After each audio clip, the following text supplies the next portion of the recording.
Hello everyone, আজকে হচ্ছে ম্যাথের ফার্স্ট ক্লাস। তো ক্লাসের শুরুতে একটু অফ টপিক নিয়ে কথাবার্তা বলি। এখানে একটা ছবি দেখতে পাচ্ছ। সো আফগানিস্তানের বলার বল করছে আয়ারল্যান্ডের বিপক্ষে। তো বলের যে স্পিডটা সেটা কিন্তু আমরা টিভি স্ক্রিনে দেখতে পাই, এবং এই স্পিডটা যে মাপা হয় একটা মেশিন দিয়ে মাপা হয়, রাডার বা লেজার গান দিয়ে।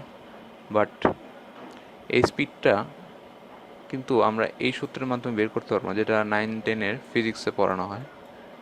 V equals to S by T. কারণ কারণ হচ্ছে এই ভিটা অ্যাভারেজ স্পিড। অ্যাভারেজ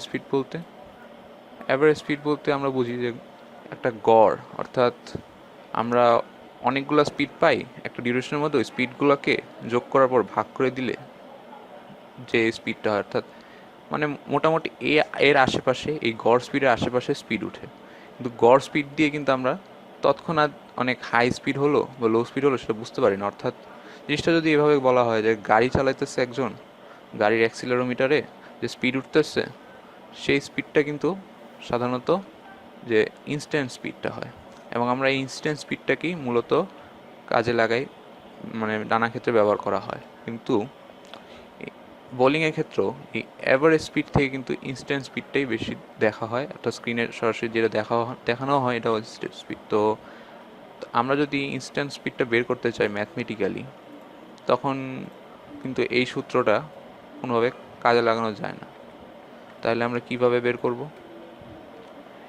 এই সূত্রটা কিন্তু এক হিসেবে কাজে লাগানো যায় যদি আমরা একটু কাজ করি। এখানে এই যে টি দেওয়া, এই টি এর যে অ্যামাউন্টটা দেওয়া থাকবে, এটা যদি খুব ক্ষুদ্র সময় হয়, ক্ষুদ্র বলতে কেমন ক্ষুদ্র? ধরো আমি দিলাম 0.00000001 সেকেন্ড। এত ক্ষুদ্র সময়ের মধ্যে যতটুকু ডিস্টেন্স পার করছে, ধরো পার করলো 0.000001 মিটার ধরো। তখন যে ভিটা আসবে, আমরা কিন্তু নর্মালি ক্যালকুলেট করতে পারতেছি না, ভিটা খুব ক্ষুদ্র একটা ভি আসতেছে। আমি যদি এখানে আসলে একটু বাড়ায় দিই, ধরো 1.3 দেওয়া, এখানে একটা 1 দিয়ে দিলাম ধরো। তো সেক্ষেত্রে যে ভিটা আসবে, ওই ভিটা হতে পারে তাৎক্ষণিক দূরত্ব। কিন্তু আমরা নর্মালি যখন হিসাব নিকাশ করবো না, এভাবে জাস্ট ভাগ করে দাও, খুব ক্ষুদ্র রেজাল্ট আসবে। এবং ক্যালকুলেটার সাধারণত মানে এত ক্ষুদ্র রেজাল্টটাকে সাম আপ করে জিরোই দেখায় দেয়। অর্থাৎ সরি, সাম আপ না, আসলে রাউন্ডিং আপ করে জিরোই দেখায় দেয়। তাহলে তখন যে জিনিসটা আমাদের কাজে লাগে সেটাই হচ্ছে ক্যালকুলাস। তো এর তখনই ক্যালকুলাসের হিসাব নিকাশ। তো সবাইকে welcome to the world of calculus. তো ক্যালকুলাস আলোচনা করতে গেলেই দুইটা জিনিস, ক্যালকুলাসকে দুইটা ভাগে ভাগ করা হয়। একটা হচ্ছে ডিফারেন্সিয়াল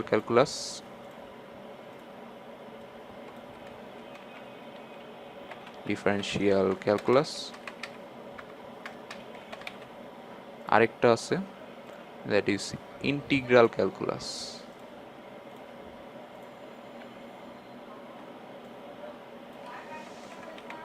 ইন্টিগ্রাল ক্যালকুলাস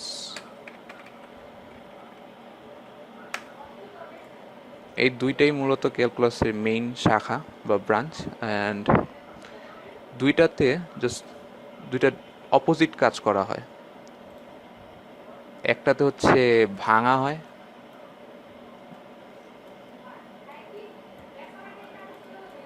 আরেকটাতে গড়া হয়।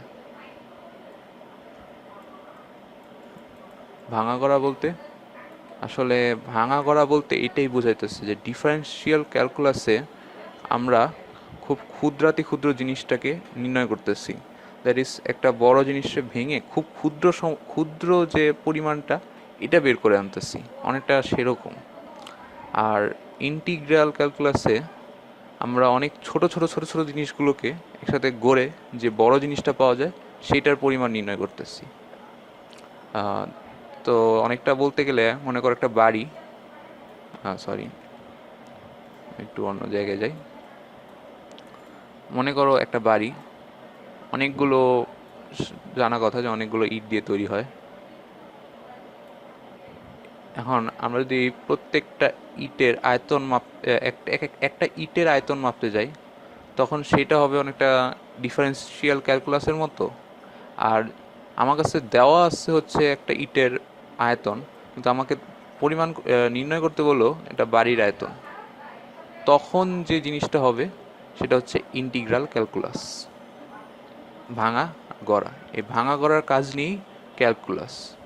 আসলে ক্যালকুলাসটার নামটা আসছে হচ্ছে একটা ল্যাটিন শব্দ ক্যালকুলি থেকে।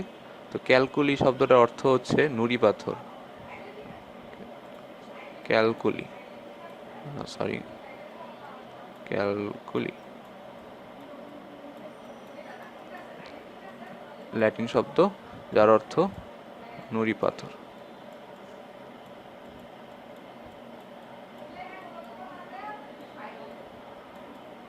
এখন তো এই ক্যালকুলাসের পিছনে যারা কাজ করেছে, যে ম্যাথমেটিশিয়ান, ফিলোসফার, এরকম দুজনের নাম মানে সবার উপর উঠে আসে। এদের সঙ্গে একটু জেনে নিই। এরা হচ্ছে এই দুইজন, নিউটন এবং লিবনিচ। নিউটনকে তো সবাই চিনে, অ্যান্ড লিবনিচ হচ্ছে একজন জার্মান ফিলোসফার। দুজনকেই, এই দুজনেরই অবদান আছে মূলত ক্যালকুলাসে। তো ধারণাটা আসলে আসলে মূলত নিউটন থেকে, বাট জিনিসটা পরে এটার যে চিহ্নগুলা, যে নোটেশন দিয়ে আমরা প্রকাশ করি, এই সব জিনিসগুলো মূলত ডেভেলপ হয় লিবনিচের হাতে। এই দুজনেরই অবদান আছে, তো দুজনকেই মূলত বলা হয় ফাদার অফ ক্যালকুলাস। দেন আরেকটা কথা হচ্ছে যে মাঝখানে যে নিউটন যে প্রথমে এই ক্যালকুলাসের ধারণাটা নিয়ে আসেন, তিনি এটার নাম দিয়েছিলেন মেথড অফ ফ্লাক্সিয়ন।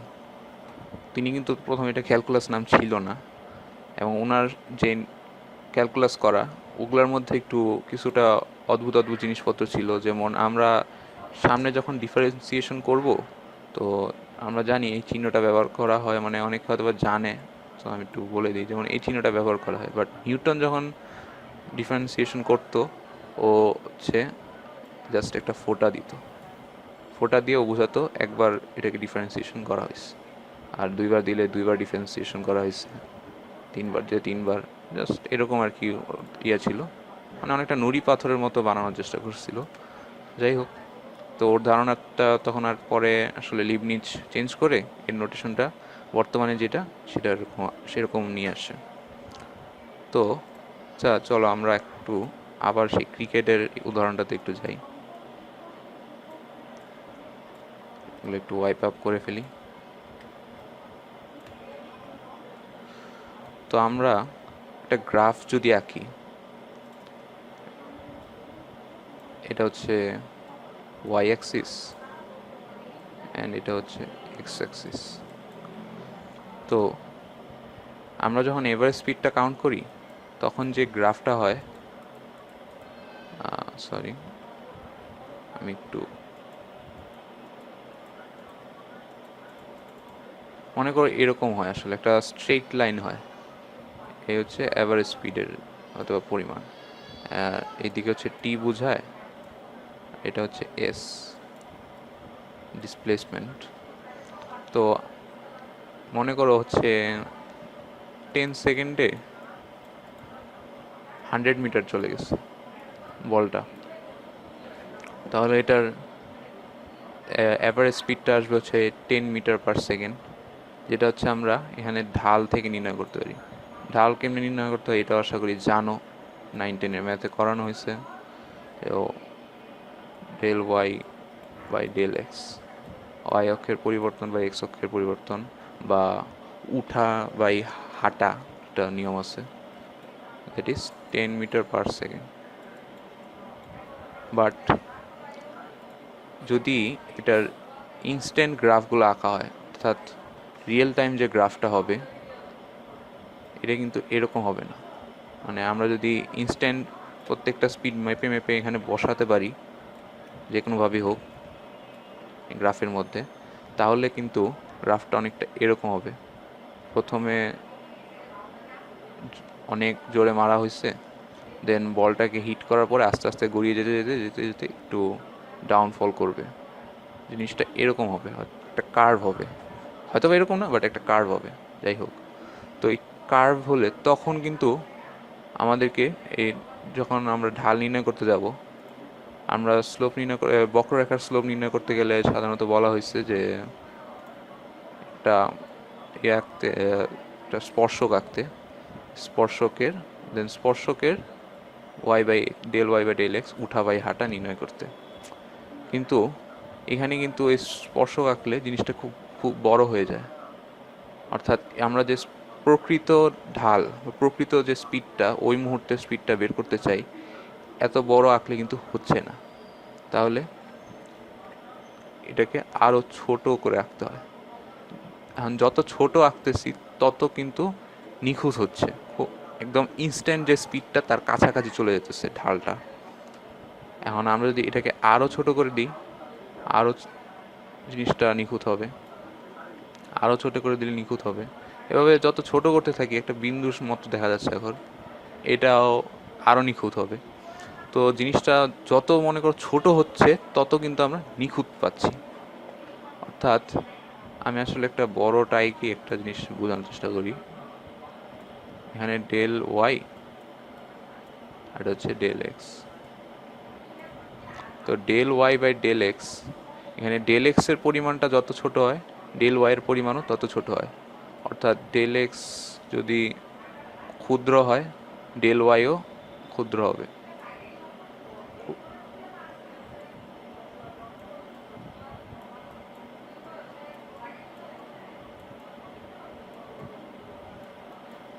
তাহলে কত ক্ষুদ্র? যত ক্ষুদ্র মানে যাওয়া যায়। এখন এত ক্ষুদ্র বলতে তখন আমরা জিনিসটা আসলে এভাবে প্রকাশ করার চেষ্টা করি যে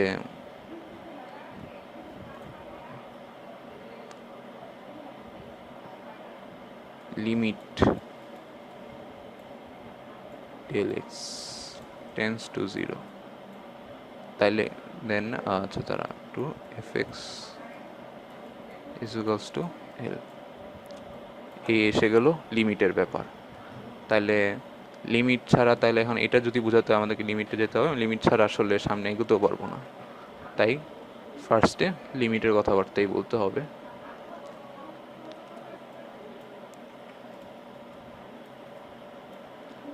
আচ্ছা, আমি কতগুলা গ্রাফ আছে, তো গ্রাফটার দিকে একটু যাওয়ার চেষ্টা করি। আচ্ছা, এই গ্রাফটি আগে দেখি। আচ্ছা, এই যে গ্রাফটা, এটা হচ্ছে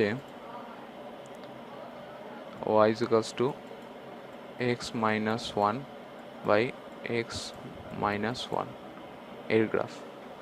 তো এই গ্রাফটাতে এখানে একটা স্ট্রেট লাইন হয়েছে, কারণ এটা যখন আমরা সিম্পলিফাই করি আসলে 1 আসে, নর্মাল ব্যাপার। বাট একটা জিনিস দেখো তো, এখানে x এর মান যদি 1 বসানো হয় তাহলে কিন্তু 0/0, 0/0 মানে তো পুরাই আওলা ঝাওলা একটা ব্যাপার। এটারে ম্যাথমেটিক্সে বলা হয় ইনডিটারমিনেট ফর্ম। যেটা নির্ণয় করা যায় না।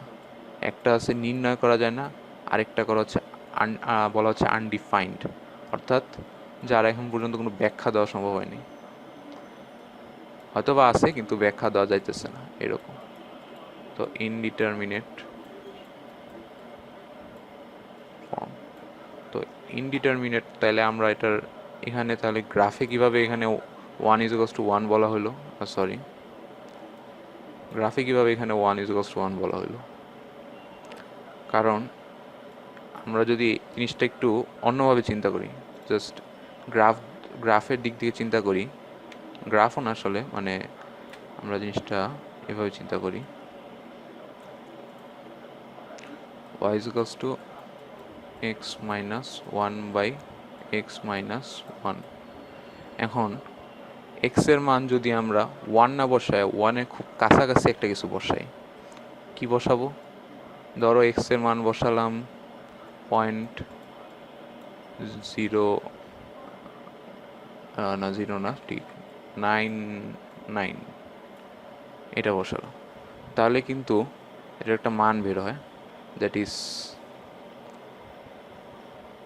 0.99 minus 1 by 0.99 minus 1.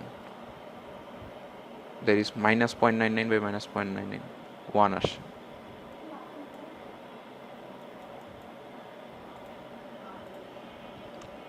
তো 1 আসে,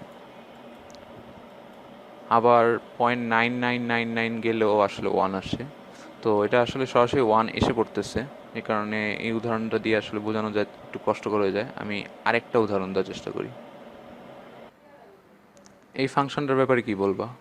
x square minus 1 by X minus 1।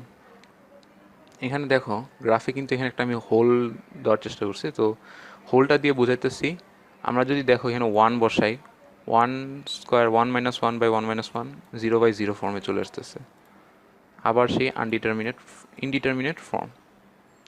তো ইনডিটারমিনেট ফর্মটা বোঝানোর জন্য আমি গ্রাফে এখানে একটা হোল দিয়েছি, অর্থাৎ এখানে কোনো পয়েন্টস পাই নাই আমরা। তো কিন্তু আমরা যদি একটু অন্যভাবে চিন্তা করি, যে এখানে এক্স অক্ষ বরাবর আমরা যদি 1-এর খুব কাছাকাছি একটা মান নেই, একদম কাছাকাছি একটু,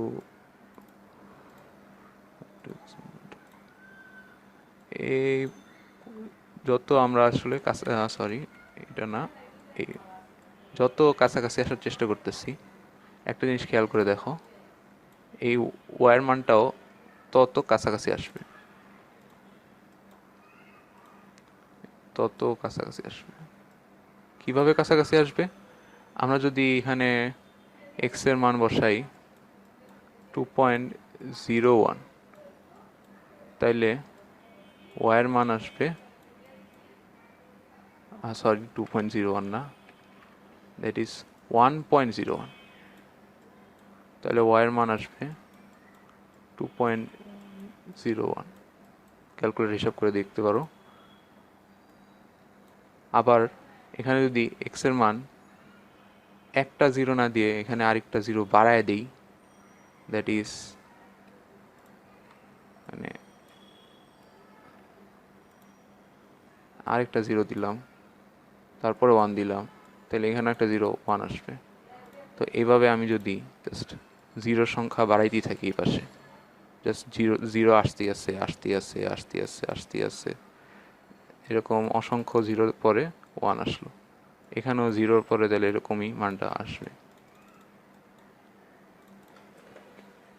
অর্থাৎ আমি বুঝাতে চাইতেছি যে এক্স অক্ষ বরাবর আমরা যত কাছাকাছি একটা মান নিতেছি, ওয়াই অক্ষ বরাবর মানটা একটা নিশ্চয় মানের দিকে পৌঁছাতেছে। তাইলে কি মনে হইতেছে না আমরা যখন এক্স 1-এ পৌঁছাবো, ওয়াই অথবা 2-তে যাবে? যদিও এটা পয়েন্টস নাই, কিন্তু জিনিসটা তো এরকম মনে হইতেছে। এই যে মনে হওয়াটা, এটাই আসলে লিমিটের মূল ব্যাপার। আমরা লিমিটে আসলে এই জিনিসটাই নির্ণয় করি, এক লাইনে নির্ণয় করে দিই। সেই পয়েন্টটা এখানে ভ্যালিড হোক না হোক সেটা আমরা পরীক্ষা করেও দেখি না। লিমিট সব সময় একটা জিনিস মনে রাখবো, যে কখনো পয়েন্টসে কাজ করে না, একটা নির্দিষ্ট পয়েন্টসে কাজ করে না। লিমিট কাজ করে হচ্ছে এর আশপাশটা নিয়ে, আশপাশে কী ঘটতেছে এটা নিয়ে সবসময় লিমিট চিন্তা করে। আমরা যখন লিমিট বের করবো আশপাশটা নিয়ে চিন্তা করব। তাই তো লিমিট, আমরা যদি লিমিটের কথা লিখি, দ্যাট ইজ লিমিট এক্স যত 1-এর কাছাকাছি যাবে, X square minus 1 by X minus 1 equals to তত 2 এর। এটাই হচ্ছে লিমিটিং ভ্যালু। লিমিটিং ভ্যালুতে আসলে এটাই বোঝাতেছে এটা হচ্ছে সীমা, অর্থাৎ এই পর্যন্ত এটা যাবে, এই মান পর্যন্ত তখনই যাবে কখন, যে এক্স যখন 1-এর কাছাকাছি চলে যাবে। আচ্ছা, আমি তো দেখালাম এটা ধনাত্মক দিক দিয়ে আসলো, রাইট সাইড থেকে আসলো। তো জিনিসটা তো শুধু রাইট সাইড থেকে নাও আসতে পারে। দ্যাট ইজ আমি যদি এই বরাবর আসি, অর্থাৎ 1-এর থেকে ছোটো ভ্যালু নেই। কীরকম? আমি ধরো ভ্যালু নিলাম এক্স ইজিক্যালস টু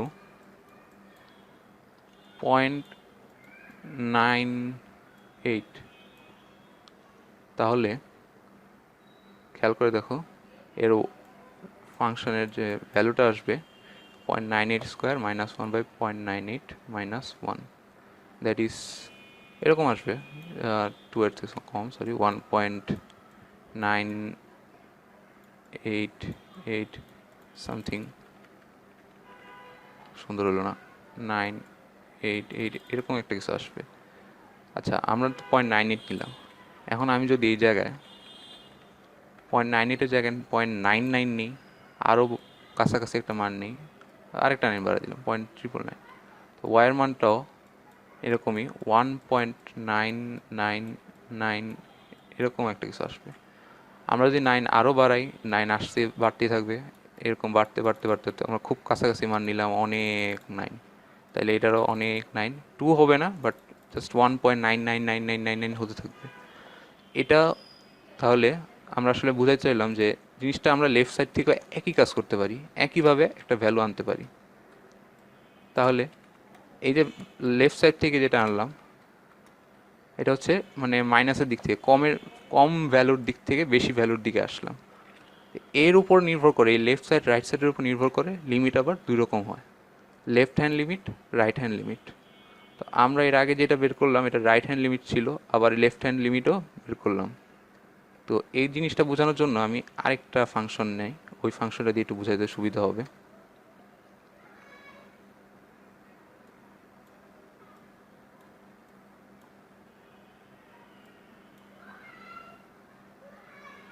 ধরো এই ফাংশনটা 1/x, 1/x এর গ্রাফ।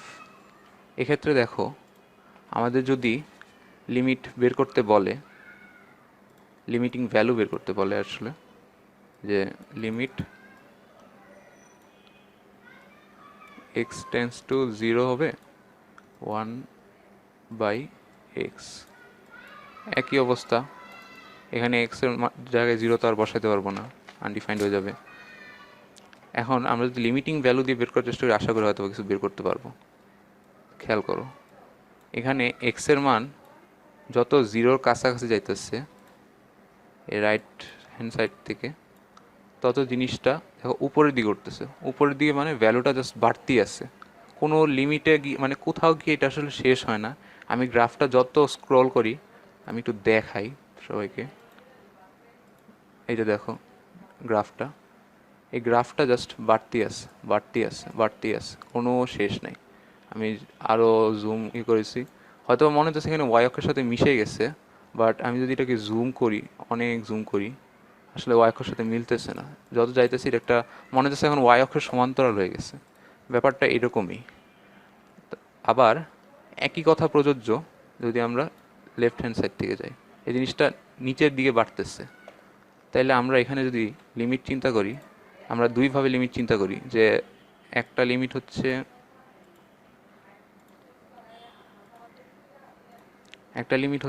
লেফট হ্যান্ড সাইডে লিমিট এক্স যত 0-র দিকে যায়, কিন্তু কোন দিক থেকে, ধনাত্মক দিক থেকে, তাই প্লাস। সেক্ষেত্রে যে 1/x এটা লিমিটিং ভ্যালু আসতেছে প্লাস ইনফিনিটি। বাট যদি লেফট সাইড থেকে যাই, ওটা হয়ে গেল, লেফট সাইড থেকে যাই,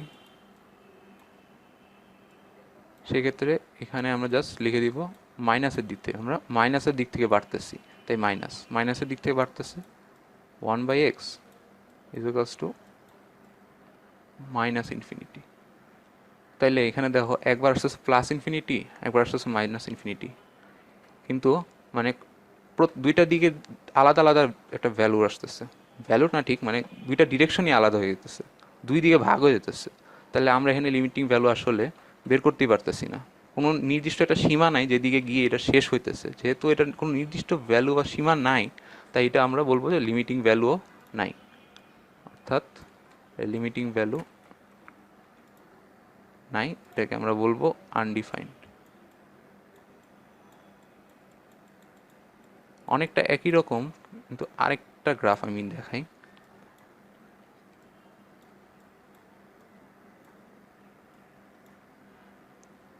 এটা হচ্ছে 1/x স্কোয়ারের গ্রাফ। এটার ব্যাপারে কি, এটা কিন্তু আগের মতো না। দ্যাট ইজ এখানে দুইটাই একই বরাবর যাইতেছে।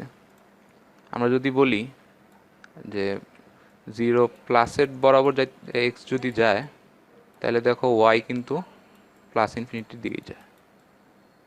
আবার এক্স যদি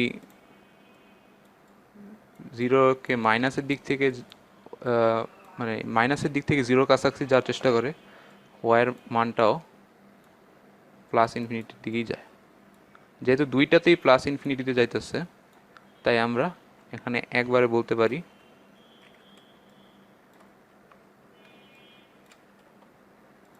লিমিট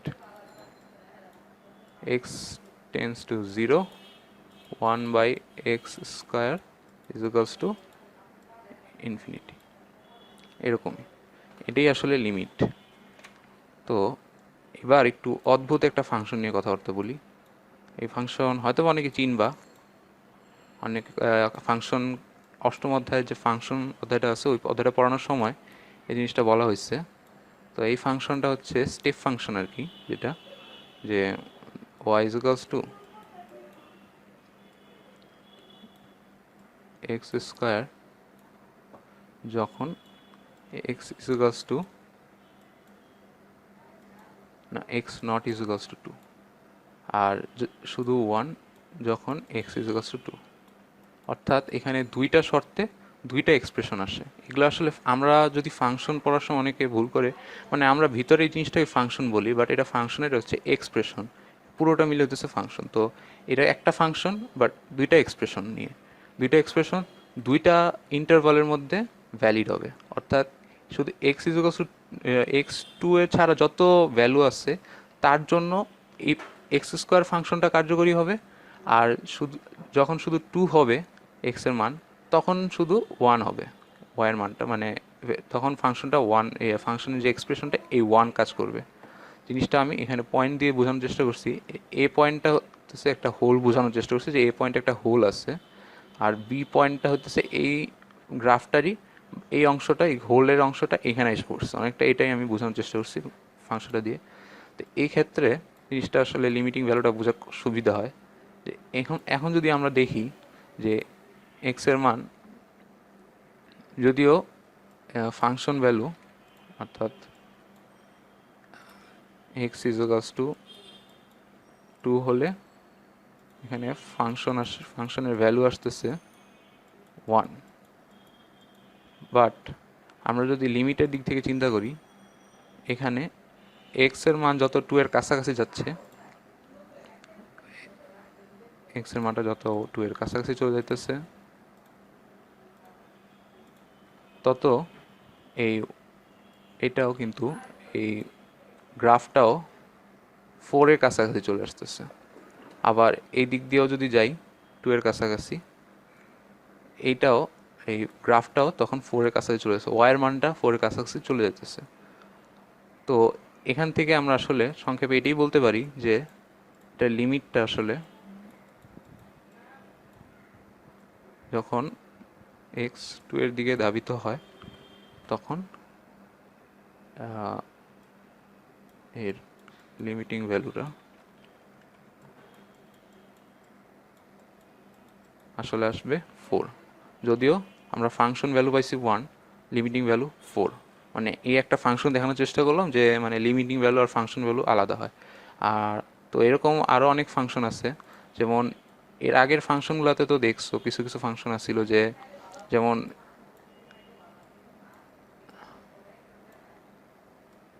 এই ফাংশনগুলো যেমন দেখানোর চেষ্টা করছিলাম যে এই ফাংশনগুলোতে আসলে মানে ফাংশন ভ্যালু আমরা বের করতে পারতেছি না সরাসরি, বাট আমরা লিমিটিং ভ্যালু বের করতে পারতেছি। আবার এই ফাংশনটার একটা কথা ছিল যেটা আমি বলতে ভুলে গেছিলাম, সরি, এই ফাংশনটার ব্যাপারে একটা কথা ছিল যেটা আমি বলতে ভুলে গেছি, যে x² - 1 এটা কিন্তু আমরা সরাসরি x+1 লিখতে পারি, y=x+1, জাস্ট এক্সপ্রেশনটা ভাঙায়। তো আসলে লিমিট করার সময় না ওই এই টাইপের কিছু আমরা যখন 9.1 করবো এক্সারসাইজ, ওরকম প্রবলেমগুলোই দেওয়া থাকবে। জাস্ট এভাবে এক্সপ্রেশনটা একটু ভাঙাতে পারলে আমরা একটা এমন ফর্মে চলে আসবো, জাস্ট ফাংশন ভ্যালু বের করার মতো এক্সের মান বসাবো, ওয়ার মান বের হয়ে আসবে, এরকম অবস্থা হবে। বাট সব ফাংশনের ক্ষেত্রে এই কথাটা প্রযোজ্য হয় না। যেমন আমরা যদি যে 1/x² বের করলাম, এটা কিন্তু একটু বোঝার ব্যাপার ছিল, বা যখন এটা বের করলাম, এটাতেও যেমন একটু বোঝার ব্যাপার ছিল। তো আমি আসলে বইয়ের বাইরের কিছু মানে ফাংশন নিয়ে কথাবার্তা বলার চেষ্টা করলাম এই ভিডিওটাতে। তো আরেকটা জিনিস নিয়ে আসার চেষ্টা করি, একটু পরে যাই। এই ফাংশনটা হচ্ছে x² + 3/x³ এখানেও অনেকটা হচ্ছে এই ফাংশনের যে গ্রাফটা, এটাও কিন্তু অনেকটা 1/x-এর মতো আসতেছে। মনে হইতেছে এটাও তাহলে 1/x-এর মতো আসছে, তাহলে হয়তো আমার কাছে যেমন মনে হয়েছিল যে আসলে ওইটাও আনডিফাইন্ডই হয়ে যাবে এক পর্যায়ে, কারণ যেহেতু দুইটাই দুই বরাবর বাড়তেছে, দুই দিকে চলে যেতেছে। বাট আসলে এখানে একটু অন্যরকম হবে রেজাল্টটা। সেটা কীরকম? এখানে x² + 3, চিন্তা করে দেখো, আমি যদি বলি যে limit x tends to infinity হয়, অর্থাৎ ইনফিনিটি পরিমাণ বাড়তে থাকে, তো উপরে দেখো এখানে ইনফিনিটি² + 3, যদিও একটু ইললিগাল টাইপের মানে কাজকর্ম যে ইনফিনিটির উপর স্কোয়ার কিউব দিয়ে কাজ করা, বাট ব্যাপারটা এরকমভাবে চিন্তা করো যে উপরেরটা স্কোয়ার সবচেয়ে বেশি, আমরা এই 3টাকে বাদ দিতে পারি কারণ এটার তুলনায় এটা অনেক নগণ্য। উপরে স্কোয়ার, নিচে কিউব, এটা কি একটু বেশি বাড়তেছে না? এটা একটু অনেক বেশি বেড়ে বেড়ে চলে যেতেছে আসলে। আর যে নিচে হরের রাশিটা, এটার উপর কিউব, সরি উল্টা বলছি, যে স্কোয়ার, তো এটা কম বাড়তেছে, বাট এটা কিউব, এটা বেশি বেড়ে যেতেছে। উপরেরটা কম বাড়তেছে, নিচেরটা বেশি বাড়তেছে। তো আমি যদি একটু ইলিগালি কাজ করি, যে এটা দিয়ে এটা কেটে দিই, এটা এটা দিয়ে কেটে দিলে এটা শুধু আসতেছে 1/∞। এগুলো সব ইলিগাল কাজকর্ম, বাট আমি তাও একটু মানে বোঝার স্বার্থে করার চেষ্টা করতেছি। 1/∞ আসে। তো 1/∞ মানে আমরা জানি যে এটা আসলে চলে আসবে 0। আসলে এই ফাংশন যেটা দেওয়া আছে, এটার লিমিটিং ভ্যালুটাও আসলে 0ই হবে।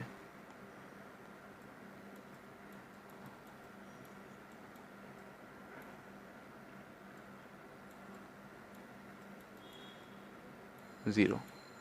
এটাই আসলে মানে জাস্ট আমি মানে ম্যাথ না করে ব্যাপারটা অন্যভাবে বোঝানোর চেষ্টা করলাম, পরে হয়তো হাতে কলমে ম্যাথ করানোর সময় বোঝাবো। এবার আরেকটা ফাংশন, যে লাস্ট ফাংশন, এটা দিয়ে আমি ক্লাস আজকে এটা শেষ করে দিব।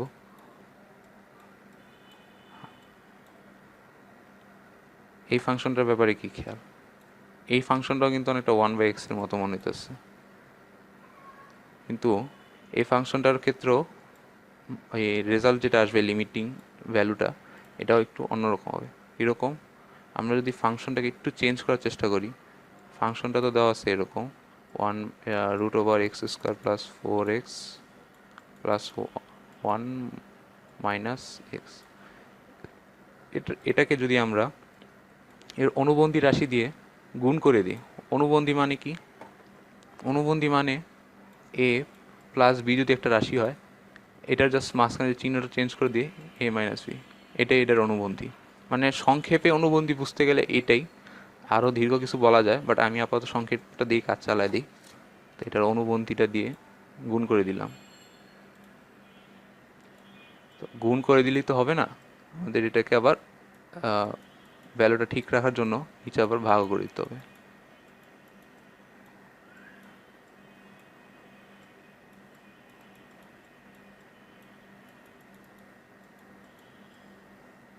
তাহলে এটা যদি উপরে করো, গুণ করলে আসবে হচ্ছে x²। একটা আসলে আমি সংক্ষেপে একটু লিখে দিই যে x² কাটাই চলে যাবে।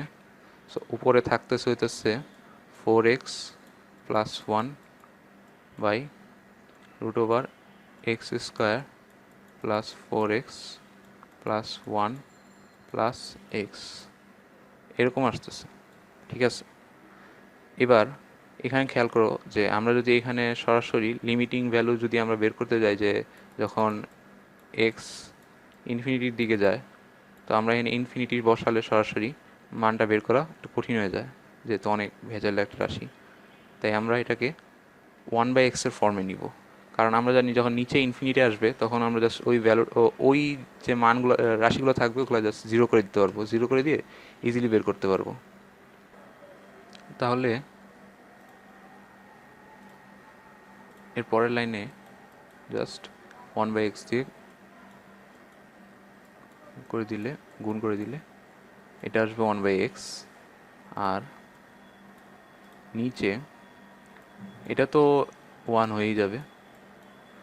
আর রুটের ভিতরে যখন 1/x আসবে, তো যদি ব্যালেন্স করতে হয় আমাদেরকে এটাকে 1/x² বলতে হবে রুটের ভিতরে, কারণ রুটের ভিতরে যে 1/x², বাইরে 1/x, একই কথা। তাইলে ভিতরে 1/x² হবে, দিয়ে গুণ হবে, তাহলে এটা 1 হয়ে যাবে। এটা আসবে 4/x, আর এটা আসবে 1/x²। অ্যান্ড যেই রাশিগুলোর নিচে ইনফিনিটি আসবে ওগুলো তো 0, ওগুলো আমরা কেটে দিলাম। তাহলে এখানে √1 মানে 1, 1 + 1 মানে 2, তাহলে 4/2, দ্যাট ইজ 2। তাহলে আমরা এই ফাংশনটার লিমিটিং ভ্যালুটা খুঁজে পেলাম 2, শুধু 2, দ্যাট ইজ না, এটা qx, তো qx ইকুয়াল টু 2। তাহলে x যদি ইনফিনিটির দিকে ধাবিত হয়, এই qx ফাংশনটার আমরা লিমিটিং ভ্যালু খুঁজে পেলাম 2। তো আজকে আমি একটু পর্যন্তই রাখতে চাইতেছি। পরের দিন দেখি, আশা করি আরও অন্য কিছু নিয়ে কথাবার্তা বলবো, লিমিটেরই পরে কন্টিনিউ করবো এরপর থেকে হয়তোবা। তো আজকের জন্য এখানেই, সবাই স্টে হোম, স্টে সেফ, এই কথাটা দিয়ে আমি শেষ করতে চাই, এবং ভালো থাকবে সবাই।